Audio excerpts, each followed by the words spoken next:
Imagine this. A black traveler boards first class in simple, worn clothes, drawing the kind of glances that say without words he doesn't belong. The flight attendant's smile is tight, her tone practiced, and what starts as an innocent seating check spirals into public humiliation that ripples through the entire cabin. Passengers snicker, avert their eyes, or record every degrading moment on their phones. But what they don't know is that this quiet man holds in his hand the power to shatter everything they think they know about worth, belonging, and consequence. One flight, one confrontation, and an entire empire teeters on the brink of ruin because of a single decision, whether to see him as a man or a problem. If you want to see how it all unfolds, hit like, subscribe so you don't miss what happens next, and drop a comment on what you think about this story, and tell us where you're watching from. Let's talk about it. Ezekiel Porter trudged slowly down the narrow jet bridge, his old canvas duffel bag hanging off his shoulder, the faded strap digging in with a familiar, biting ache that reminded him how many miles he had carried it. His clothes were unremarkable, even shabby. Washed-out jeans that sagged at the knees, a plain gray t-shirt clinging to him after a day of humidity and stress, and scuffed sneakers that had long lost their shine. He felt like a ghost among the polished travelers bustling around him. Business suits rustling, expensive perfumes marking the air with proprietary sharpness. He avoided meeting anyone's eye as he stepped into the first-class cabin, which was bathed in a soft glow designed to soothe the rich and powerful, where everything smelled faintly of citrus and clean money. The leather seats gleamed like dark chocolate under the muted lights. Crystal glasses clinked softly as attendants offered top-shelf champagne. Ezekiel moved carefully, almost apologetically, feeling every gaze that flickered his way and quickly turned away in discomfort or curiosity. He found his seat, 2A by the window. He placed his battered duffel under the seat, sat slowly, carefully, and let out a breath he didn't know he had been holding. For a brief moment, he allowed himself to imagine this would be a quiet leg of the journey, where he could sleep, maybe even feel like a human being. But the moment was shattered before it could even root itself. Samantha Graves, the flight attendant, was watching him. He felt it before he saw it, the sharp cut of her gaze. She wore her uniform like armor, posture perfect, blonde hair pinned in a severe bun. She took a long, deliberate moment to size him up from head to foot, her lips pressing into a thin line of disapproval. Then she walked over, slow and certain, arms folding across her chest with military precision. Her voice sliced through the hushed murmurs of the cabin. "Sir, you need to leave. This is first class." The words landed like a slap. Conversations faltered. Heads turned. Ezekiel's throat closed for a second before he managed to speak. "Excuse me."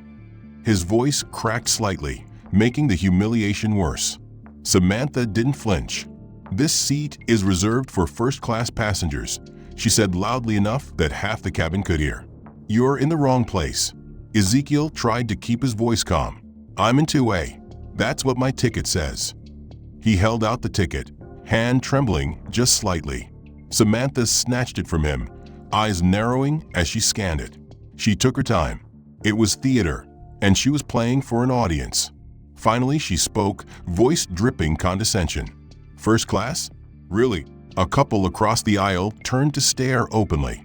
The man snorted. "Well," the woman murmured, "that's awkward." Samantha held the ticket up like it was evidence of a crime. "You don't look like someone who can afford this," she announced, voice ringing with triumph, making sure the entire cabin heard.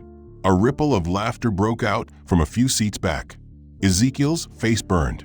His mouth worked soundlessly for a moment before he managed to say, "Please check again." "That's my seat."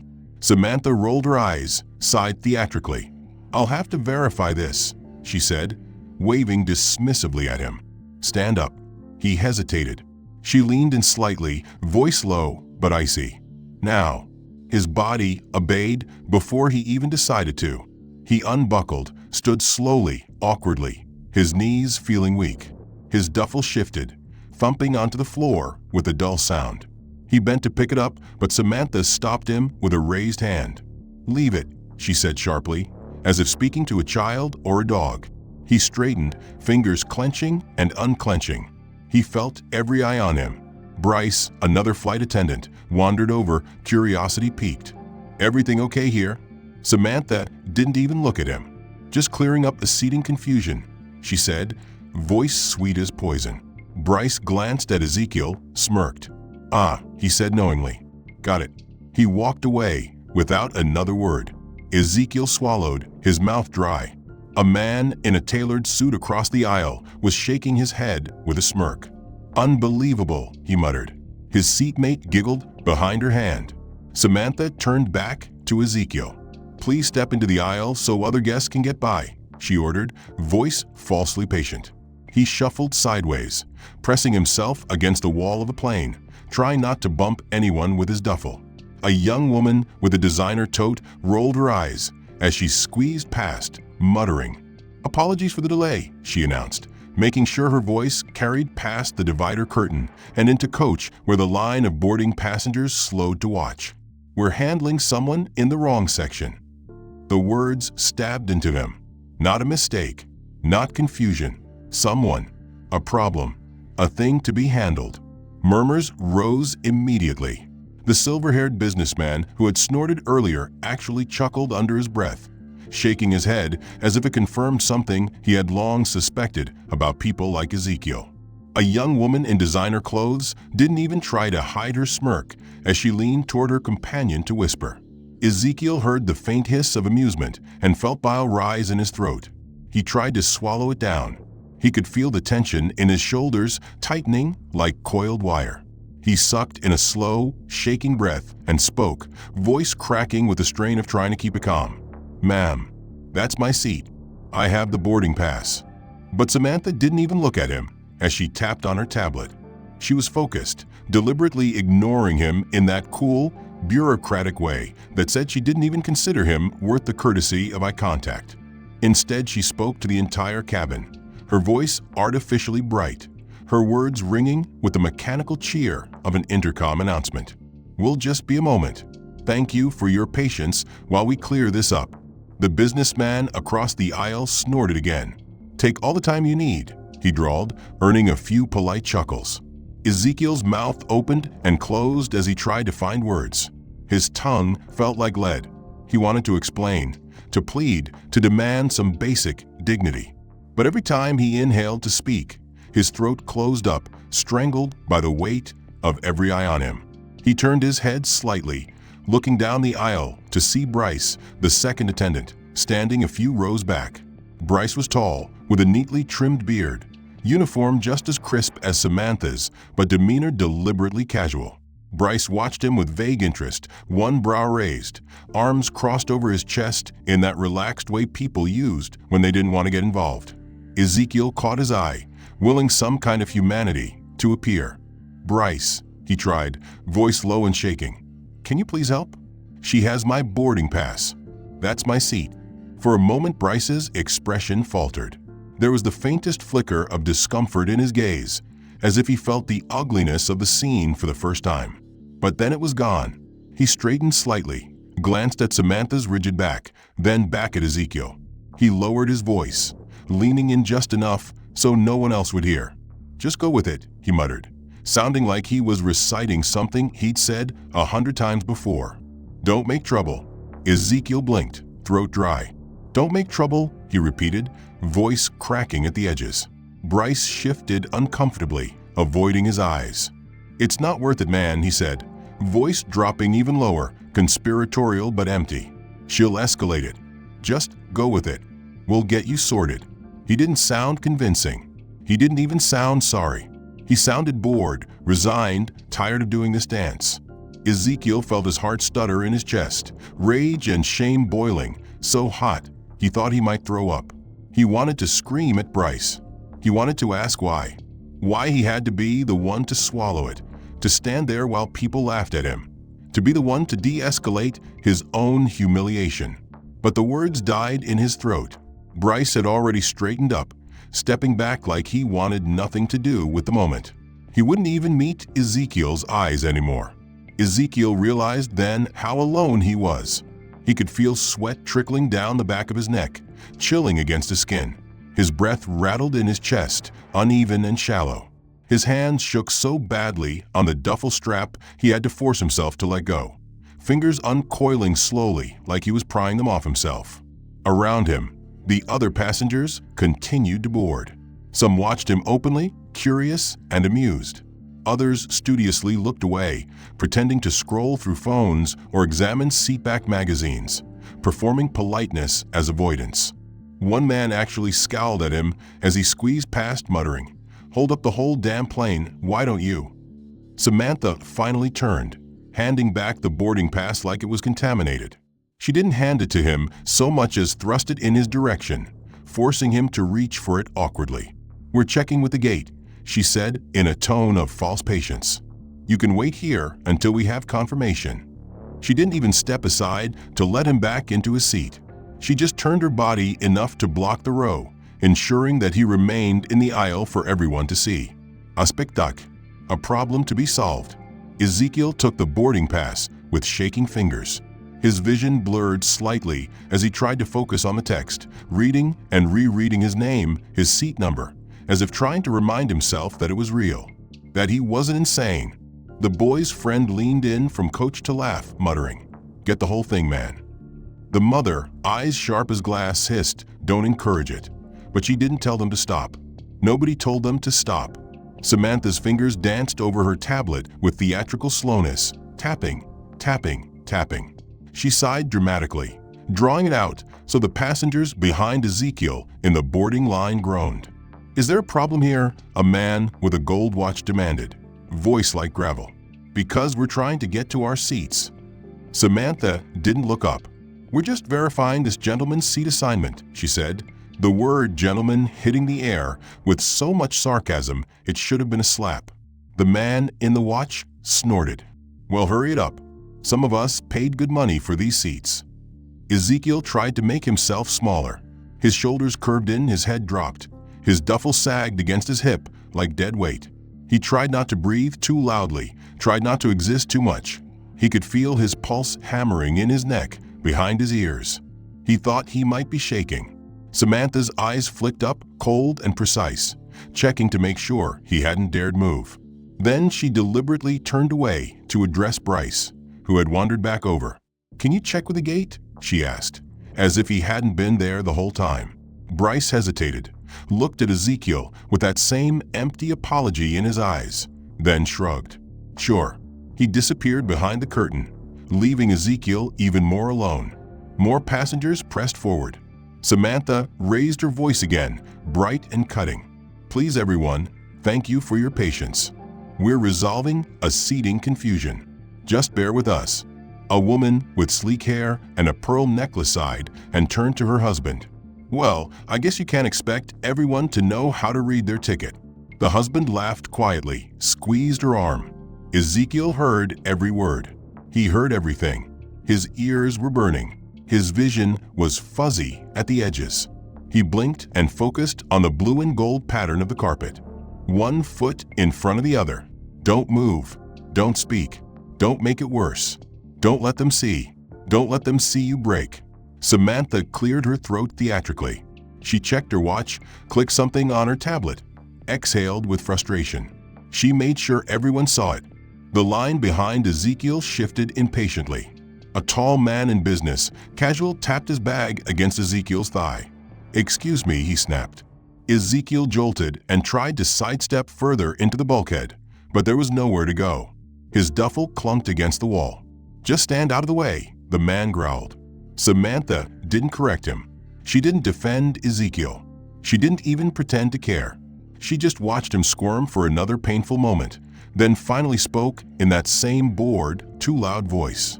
"Sir," she said, drawing out the word like it tasted bad in her mouth, "you're blocking paying customers. Move to the back."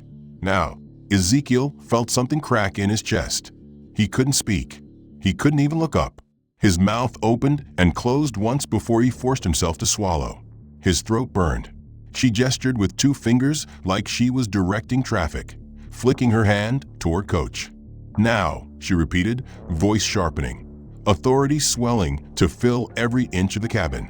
The words weren't just for him, they were for the audience. The other passengers fell silent for a moment, watching. A few recorded it on their phones, lenses blinking like in different eyes. Samantha gave them the show they wanted. "Please step aside," she snapped again, louder this time. "Let's not make this any harder than it has to be." He felt it deep in his gut, the knowledge that if he said anything, if he argued, if he begged, it would only get worse. She would make it worse. He knew the script. He'd seen it play out before. His body obeyed before his mind could catch up. He turned, duffel banging against his hip, head ducked low. He took the first step, then the second. The aisle felt like it stretched forever, a corridor of accusation and disgust. He tried not to meet any eyes, but he could feel them anyway, hot and squirming against his skin. Someone tooted. Someone else actually whispered finally, with an exasperated laugh. Samantha didn't follow. She stayed at the front, arms crossed, lips pursed in triumph, watching him go. He felt her eyes on his back. He felt them there long after he turned the corner and passed through the thin curtain dividing first class from coach. The narrow aisle pressed in on him as people stuffed bags into overhead compartments and twisted in their seats to watch him pass, curiosity and judgment in their eyes. He stumbled slightly as someone's roller bag clipped his heel and didn't even receive an apology, just an irritated sigh, as if his presence was the obstacle to normal service. He scanned the seat numbers, heart pounding, so loud he thought it might echo in the cabin. He didn't see a free space immediately. His duffel strap burned his shoulder. He stopped by a middle seat in row 31, trying to catch his breath, forcing his voice to steady before he spoke. "Excuse me," he tried, voice raw from disuse. Where do you want me to sit?" He turned slowly to see Samantha appear behind him, cutting through the cheap curtain like a blade, her uniform crisp and bright even in the economy glare. She looked him over with disdain, so casual it hurt worse than outright anger. She didn't lower her voice, didn't try to hide the performance. "I'll see if there's a spot in economy," she said, the word dripping with false patience that fooled no one. She turned slightly, scanning the cabin theatrically, her tablet still in her hand. "Maybe by the toilets." The phrase sliced through the murmuring cabin. Heads turned. The woman in 31C winced and looked away, pretending to read the Airline magazine, but holding it upside down. A man 2 rows back let out a barking laugh before coughing to cover it. Someone else sucked their teeth in disapproval, but said nothing. Ezekiel felt his knees weaken. His mouth went dry. He swallowed, but it didn't help. He tried to keep his voice from shaking. "I paid for first class," he whispered, too quietly for anyone but Samantha to hear. His voice cracked on the last word, making it sound like a plea. Samantha arched an eyebrow. She leaned in just enough that he could smell the coffee on her breath, could see the tiny flecks of powder on her cheeks. "And now you're here," she replied, voice soft as a threat. "Unless you'd rather get off." Ezekiel blinked hard, vision swimming. He heard someone mutter, "Just sit down already." Samantha straightened up with a dismissive click of her tongue. "Bryce," she called over her shoulder. Bryce appeared in the aisle like he'd been waiting for the cue, expression flat, arms crossed loosely as he looked Ezekiel up and down. "Problem?" he asked, but he didn't sound curious. He sounded tired. Ezekiel turned to him, grasping at the last threads of dignity he had left. "Can you please just help me find a seat?" Bryce didn't move. He glanced at Samantha. She didn't have to speak. The contempt in her eyes was answer enough. Bryce sighed heavily, pinching the bridge of his nose as if Ezekiel were a stubborn stain he couldn't scrub out. "Look, man," he said, voice pitched low as if offering a favor, "you're causing a scene." Ezekiel felt something inside him snap. He shook his head minutely, his voice trembling so badly it threatened to crack. I'm not trying to cause anything. I just want to sit down." Bryce's mouth twitched in something that might have been pity, but was closer to disgust. He leaned in, his voice low and harsh. "Then sit. Anywhere. I don't care." He leaned back, folding his arms again. "Or get off. Your choice." Ezekiel couldn't speak. His jaw worked uselessly. His lips trembled. Samantha crossed her arms triumphantly. "Security can help him decide," she said, voice bright, as if suggesting an after-dinner mint. Ezekiel flinched like she'd hit him. His head dropped. His chest heaved with shallow, shaking breaths. He tried to force himself to speak, but the words wouldn't come. All around him, the passengers watched. He forced himself to breathe slowly, in and out, because if he didn't, he'd start shaking so badly they'd have even more reason to stare. He wasn't sure how long he sat there while boarding finished. Announcements droning overhead in polite, corporate cheerfulness that felt like a personal insult. He didn't move. He didn't look up. The last passengers took their seats, the overhead bins slammed shut, and the lights dimmed as the plane prepared for pushback. He thought maybe it was over. He'd swallow it. He'd survive it. He always did. But then he heard the click of polished shoes approaching, slow and deliberate. Too heavy to be an attendant hurrying about her duties. He didn't want to look, but his head turned anyway, like it was pulled by a string. Captain Dalton Pierce. Mid-50s, square-jawed, silver-haired where it wasn't trimmed to military precision. Uniform starched so hard it could cut paper. He had the walk of a man who owned every corridor he set foot in. Pierce wasn't supposed to be back here. He was supposed to be in the cockpit, prepping for takeoff, too busy to deal with economy scum. But there he was, blocking the narrow aisle with the force of his presence, the first officer hovering just behind him like a shadow. Passengers quieted at the sight, the hush spreading outward like a ripple in water. Eyes turned, breath held. Ezekiel felt them all watching. Pierce didn't speak right away. He scanned the rows, his eyes cold and assessing, and then settled on Ezekiel with a slight squint, as if trying to identify a stain on the wall. Samantha wasn't far behind, of course. She sidled up to the captain's shoulder, tablet clutched like a holy relic, her mouth set in that same thin line of victory she'd worn since the moment she first spotted Ezekiel in 2A. She spoke first, voice pitched just loud enough for everyone to hear. "Captain Pierce," she said, with false sweetness that curdled the air, "we've had an issue with a passenger refusing to comply with seating arrangements. It's caused quite a disturbance up front." Ezekiel flinched, every word striking like a blow. His mouth opened, tried to form words, but nothing came out but a strangled exhale. Pierce didn't even bother glancing at her for clarification. He stared directly at Ezekiel with the patient condescension of someone forced to explain the obvious to a misbehaving child. "Son," he began, voice low and menacingly calm, "we don't need people like you causing problems on this flight." The words dropped like lead, the hush turning into an almost physical pressure around them. Ezekiel swallowed hard, the sting behind his eyes intensifying until he was sure they'd spill over. He tried to blink it away. He felt every muscle in his body tighten with the need to bolt, to run screaming down the aisle and get out of this metal box where the walls closed in with every insult. But he was trapped. His voice cracked when he finally managed to speak. I just wanted my seat," he whispered, so quietly Pierce might not even have heard. Pierce tilted his head, expression hardening, like he was disappointed Ezekiel hadn't given him enough of a fight to justify something worse.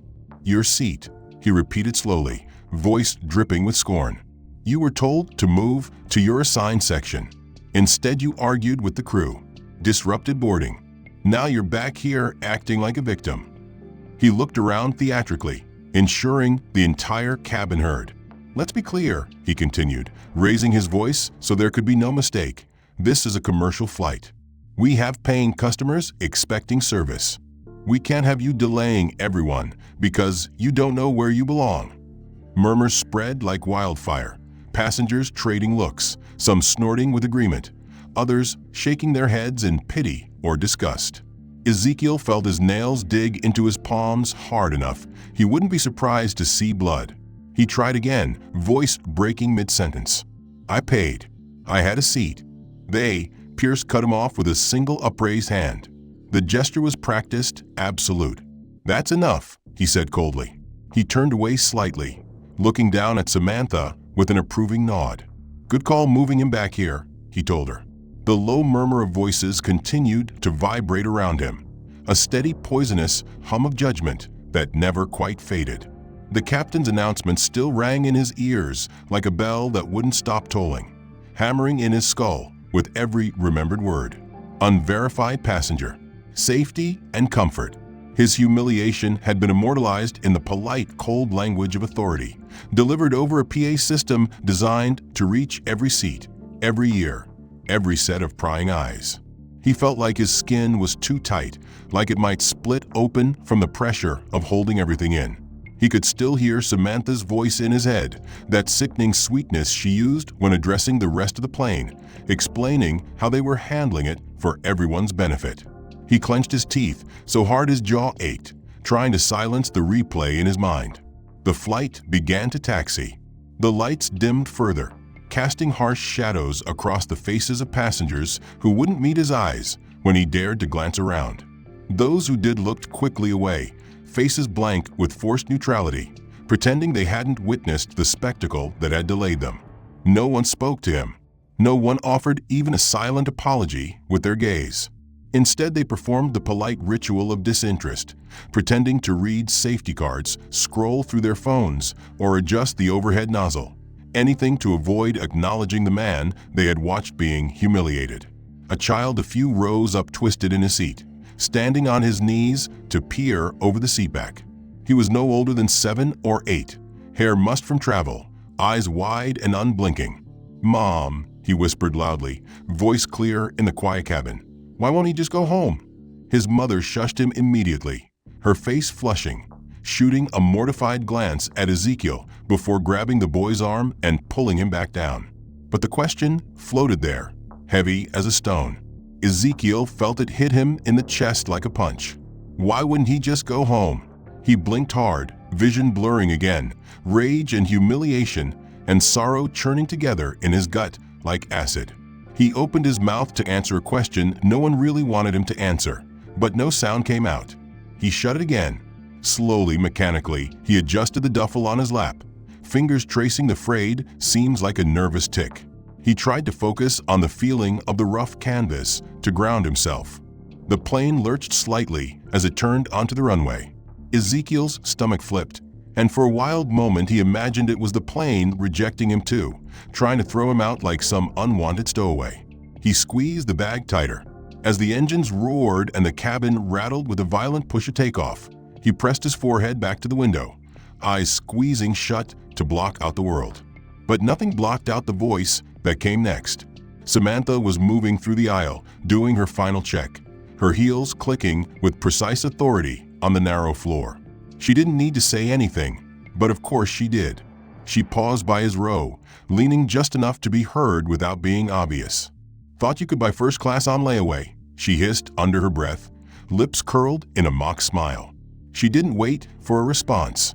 She just straightened and continued down the aisle, her expression smoothing out to professional neutrality the instant she turned away, her voice switching to that bright cheer as she greeted the next row.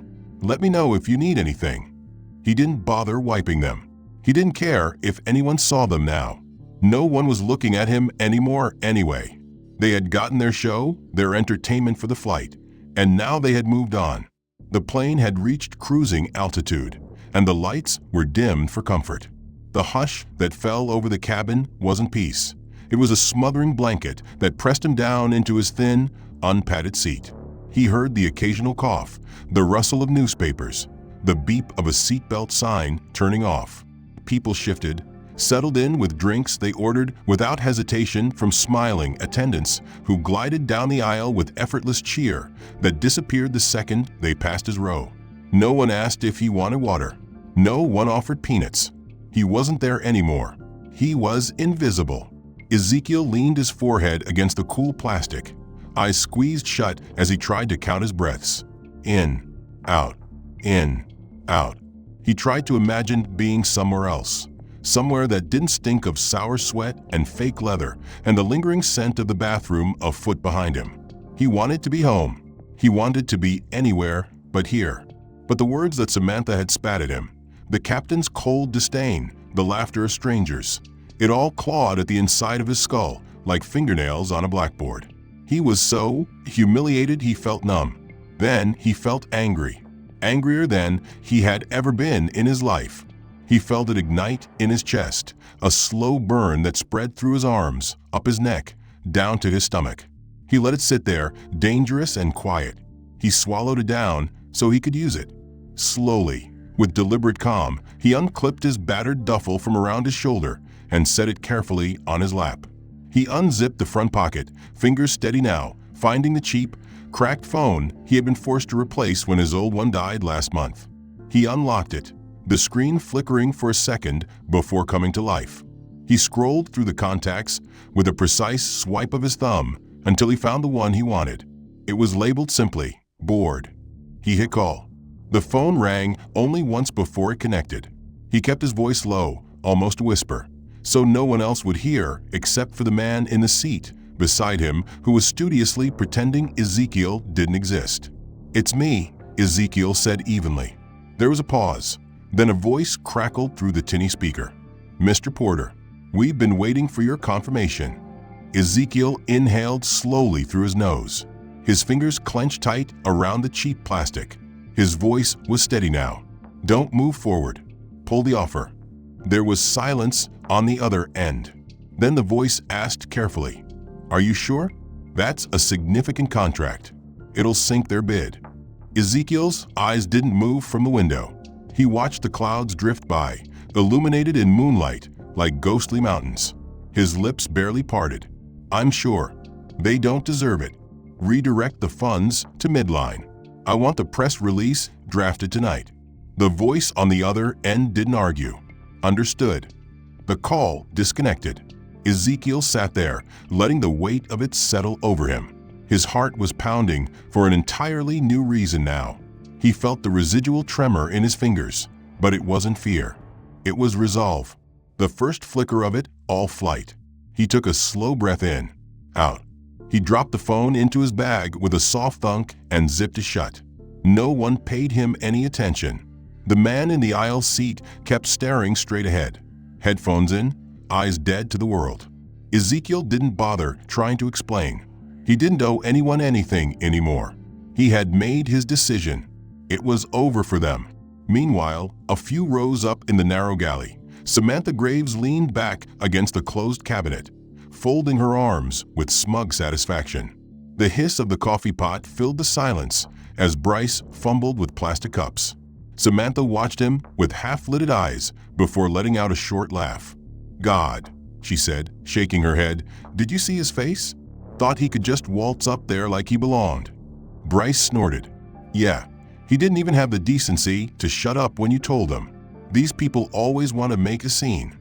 Samantha pushed off the cabinet with one foot, her eyes dancing with cruel glee. "He tried to tell me he paid. Like I care. I should have told him there was a broom closet open if he wanted a ride for free." She laughed at her own joke, the sound harsh and scraping. Bryce gave a reluctant chuckle. No one looked at him. No one acknowledged him. He had been useful as a spectacle, a distraction during boarding, but now that the flight was ending, he was disposable again, a stain to be scrubbed away before they stepped onto clean, polished terminal floors. Ezekiel kept his head pressed to the window, staring at the quilt of city lights sprawling beneath them like a glittering map of all the places he'd rather be. His fingers stayed locked around his battered duffel, knuckles pale and sore.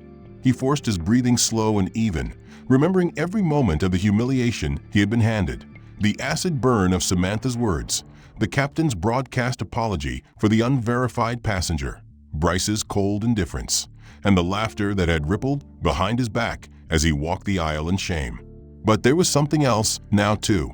A different fire burned under his skin, one that had kept him from melting completely into the seat. That phone call, those quiet, calm words, the promise he had made to himself when he heard Samantha sneering in the galley. Her voice caught on another passenger's recording he hadn't known existed. He would not let this be forgotten. He would not let them get away with it.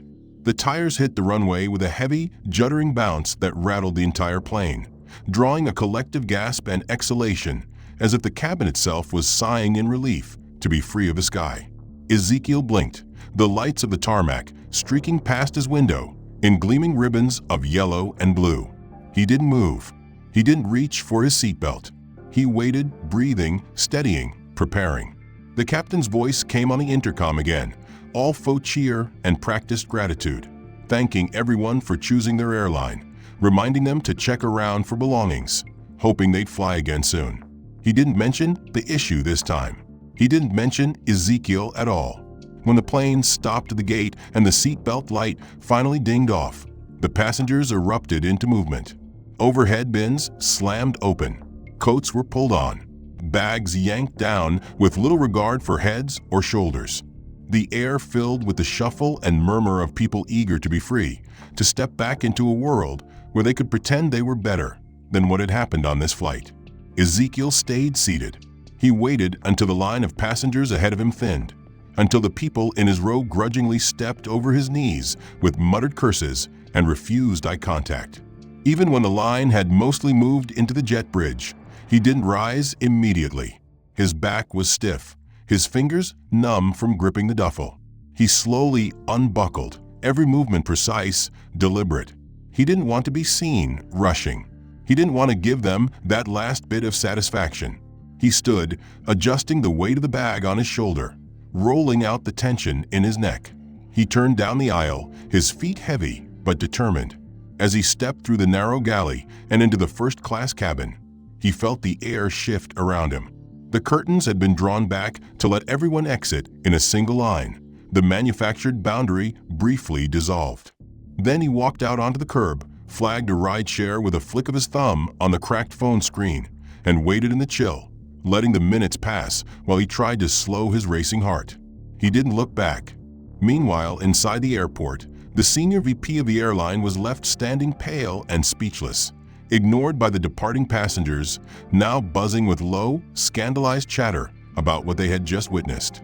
The PR woman hissed at him to do something, anything, but he just shook his head. The damage was done, and they both knew it. By the time Ezekiel's rideshare pulled away from the curb, the first grainy cell phone video had already made its way to social media. It showed Samantha in the galley, her voice sharp with disdain as she mocked Ezekiel to Bryce. "Thought he could buy first class on layaway," she sneered, laughing when Bryce made his half-hearted joke about sending him to the broom closet. It caught every word, every twisted little smile. It captured Bryce's tired complicity, his smirk, his casual cruelty. But that was only the beginning. Another video showed Ezekiel's walk of shame down the aisle, his head bowed, passengers laughing, a child's voice asking why he wouldn't just go home. The captions practically wrote themselves. By morning, the top trending hashtag was #layawaypassenger. But the jokes had turned sour. The longer the clip circulated, the clearer the outrage became. A second video surfaced, shot by the woman with the laptop who'd sat silent during Samantha and Bryce's gleeful recitation of their triumph. She had caught the entire exchange from her seat without moving. She had uploaded it with no commentary, just the raw footage of two uniformed employees revealing exactly who they were. Then there was the clip of Captain Pierce striding back to economy, voice loud enough for everyone to hear as he scolded Ezekiel like a misbehaving child. "We don't need people like you causing problems." And that wasn't even the worst part. Someone else had caught the intercom announcement where Pierce apologized for the delay caused by an unverified passenger, his voice dripping with polite, officious contempt, letting the entire plane know exactly who he meant. It all went up online. The combined effect was devastating. The rage was immediate. People didn't see a misunderstanding. They saw a black man in worn clothes being told he didn't belong, forced to stand in the aisle while the crew mocked him, then thrown to the back of the plane and told to be grateful for the privilege. They heard the way Samantha had said these people, the way Bryce had chuckled along, the captain's final, formal stamp of authority on the whole charade. And they saw Ezekiel, silent, shoulders hunched, gripping his old duffel like a lifeline while the entire cabin watched him crumble. The story spread like wildfire. Comment sections ignited with fury. News sites picked it up before dawn. By noon, it was everywhere. Major outlets ran the headline, $2.6B contract canceled over racist flight incident. The full story came out almost immediately. Ezekiel Porter wasn't just any passenger. He was the CEO of a freight conglomerate so large it propped up half the nation's logistics infrastructure. His company had been in final negotiations with the airline on a partnership deal worth over $2 billion, an agreement that would have stabilized their sagging finances and secured routes for decades to come. The airline stock didn't just dip, it cratered. Investors fled. Analysts on business channels fell over themselves dissecting the stupidity of alienating someone like Ezekiel Porter. They played the viral clips on repeat with commentary that dripped with scandalized disbelief. Commentators used words like systemic bias, racial profiling, and utter corporate failure. Memes proliferated, but they weren't funny. They were savage. Pictures of Samantha with her smug little smile were overlaid with quotes from the recording.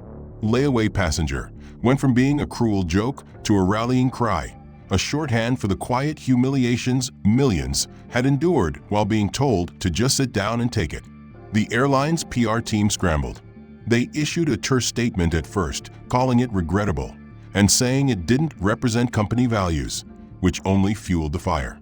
Sponsors started pulling ads. By late afternoon, they tried again with an apology video from the CEO, who looked pale and drawn as he practically begged for forgiveness, vowing an internal investigation. But it wasn't enough. Reporters had already dug into Samantha's employment record and found multiple passenger complaints, quietly buried and unresolved. Bryce's social media was locked down, but not before screenshots of his sarcastic jokes about problem customers were shared by the thousands. Captain Pierce didn't even try to hide. He made a statement defending himself, saying he was just following policy.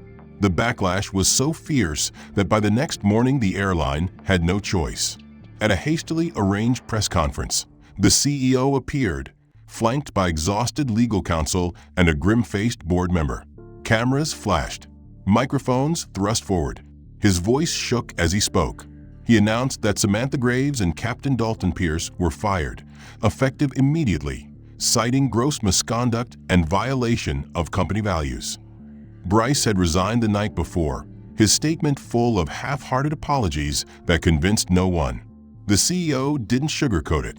He promised sweeping reforms, mandatory anti-bias training, the creation of a new oversight committee with independent members. But no one missed the sweat on his forehead or the tremor in his voice as he admitted they had lost a critical contract that would have saved their company from looming bankruptcy. Reporters didn't let up. They asked why it had taken this to do something. They asked how they would fix a culture so broken that it made a public spectacle of humiliating a paying passenger. The CEO had no answers. Meanwhile, clips of Ezekiel's final words in the terminal were already viral. Your airline just lost a $2.6 billion deal. And it was so easy. All you had to do was treat me like a human being. Those words were printed in headlines, carved into memes, recited on talk shows. No one could ignore them. No one wanted to. Samantha Graves sat alone in her small apartment late at night, the glow of her television casting harsh, unforgiving light across the room as the news anchor read the latest headline in that cool, professional tone that had become the soundtrack of her personal nightmare. She watched in frozen horror as the footage played for the 1,000th time, her own face in perfect clarity, mouth twisted into that smug smirk as she leaned back in the galley, saying with breezy cruelty, thought he could buy first class on layaway. She winced every single time she heard her own laugh, sharp and mean and unmistakably hers. The screen cut to Bryce, shifting awkwardly, but smiling anyway, nodding along. Then it cut to the captain's voice over the PA system, as clear as church bells. We've had to address an issue with an unverified passenger. She couldn't turn it off. She tried, but her fingers shook too badly to find the remote. Instead, she watched as the story recapped itself like a scolding from God. The headline blazed in bright letters at the bottom of the screen. $2.6 billion contract lost over racist flight incident. She pressed her hands over her face, squeezing her eyes shut until colors swam behind her lids. But the words wouldn't stop. She remembered the way she'd spoken to him, the way she'd rolled her eyes at his ticket, the way she'd told him to stand in the aisle for everyone to see, the way she'd sent him to the back of the plane, to the seat by the bathroom, telling him he was blocking paying customers. Every word was burned into her memory. She heard them all the time now, waking up in the middle of the night, gasping with the horror of it, sweat soaking her sheets, heart pounding like she was still on that plane, still performing cruelty for a gallery of strangers. She'd lost everything. The airline had fired her with public fanfare. Her name was everywhere. Her picture was on every news site, every social media feed, meme after meme. She couldn't go out without being recognized. People spit at her feet in the grocery store. She got mail she didn't dare open. She had to move twice because people found her address. Even her own family wouldn't look at her the same. "How could you do that?" her sister had asked once, voice cracking with disbelief. She didn't have an answer. She'd sat on the edge of the couch, twisting her fingers until they went bloodless, sobbing so hard she couldn't breathe, because she didn't know how she could have. She remembered Bryce's face in the news too, the look of terror when his name was trending alongside hers. The captain had tried to defend himself for a while. That hadn't lasted. They all lost their jobs. They lost everything. She watched the airline CEO's apology video so many times she could recite it by heart, every empty promise about investigations and reforms. But nothing, he said, changed the sound of her own voice in that video. Nothing made her words less cruel, less deliberate. Nothing made her smile any less monstrous. She had to sit with that. She had to live with that. And eventually, the news cycle moved on. But she didn't. She couldn't. Even after the interviews stopped, after the journalists stopped knocking on her door, after the airline's reputation began its slow, desperate climb from the ashes, she was still the same woman who had said those words. She could hear them every time she closed her eyes. She didn't sleep much anymore. But in those long, dark nights, she thought about what he had said. That final line the news always quoted in bold font. "Your airline just lost a $2.6 billion deal. And it was so easy. All you had to do was treat me like a human being." She whispered it to herself sometimes, like a prayer or maybe a curse. She didn't know the difference. It took months before she even tried to leave the apartment for anything but groceries. She spent her days reading everything she could find about racism, about bias, about systems she had thought she understood but clearly didn't. She wrote letters she never sent. She filled journals with apologies she would never get to say. She wanted to do something, anything to make it right, but she didn't know what that was. She didn't know if it was even possible. She was certain she didn't deserve the chance. But one day she found herself standing outside the door of a local nonprofit that worked on racial justice education. She stood there for a long time, palms sweating, stomach churning, imagining all the ways they'd laugh in her face, tell her to go to hell, that she was the last person they wanted. But eventually she knocked, and someone opened the door. And they didn't laugh. They didn't welcome her either, not really. They were cautious. They were suspicious. But they listened, and they let her help, at first with the smallest things. Filing paperwork, running errands, making coffee for real activists who did the hard work she had never seen before. She didn't talk much. She just worked. She listened. She learned. She spent hours reading the books they suggested, watching the documentaries they lent her. She sat through trainings where she wanted to crawl under the floor with shame, but forced herself to stay upright. She heard stories that broke her. She didn't defend herself. She didn't say she was different. She didn't say she didn't mean it. She just listened. And slowly, over months, she was allowed to do more. She helped organize events. She helped raise money. She listened to people who had survived things worse than she could imagine and didn't center herself in their pain. She cleaned toilets after fundraisers without complaint. She worked the registration table at workshops where people refused to meet her eyes at first. She understood that. She accepted it. She earned nothing back except the right to keep trying. Almost a year later, she found herself at a large gala fundraiser, folding napkins at the back of the room, her name nowhere on the program. She was just there to help. She liked it that way. The room buzzed with conversation, laughter, clinking glasses. She heard words like equity, repair, justice, and for once didn't flinch. She stood up, smoothing the front of her dress, about to retreat to the kitchen when she saw him. Ezekiel Porter, standing near the front of the room, talking quietly with one of the board members. He looked exactly as he had on that plane and nothing like it at all. He was composed, dignified, head high.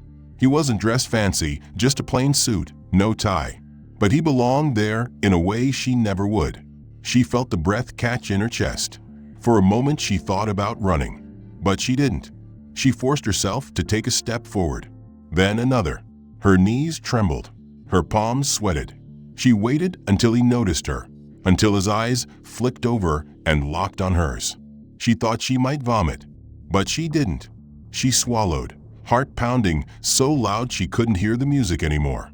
She forced the words out, ragged and broken. "I'm sorry," she said, voice cracking. "I was wrong." He watched her for what felt like an eternity. His face didn't change. He didn't let her off the hook. But when he spoke, his voice was low and even, and it broke something loose inside her. "Change," he said simply, "is the only apology that matters." She nodded, unable to speak past the tears clogging her throat. He gave a short nod in return. Then he turned back to his conversation, leaving her standing there, shaking, breathing, alive. And for the first time in a year, she felt like maybe she could be something else. Something better. The end. If you enjoyed this story and want to see more like it, don't forget to hit like and subscribe so you don't miss future episodes. I'd love to know what you think about this plot. Did the ending resonate with you? Was the message clear? Let me know your thoughts in the comments. And while you're there, tell me where you're watching from. It's always amazing to see how far these stories travel. Your feedback makes all the difference and helps shape the next big twist.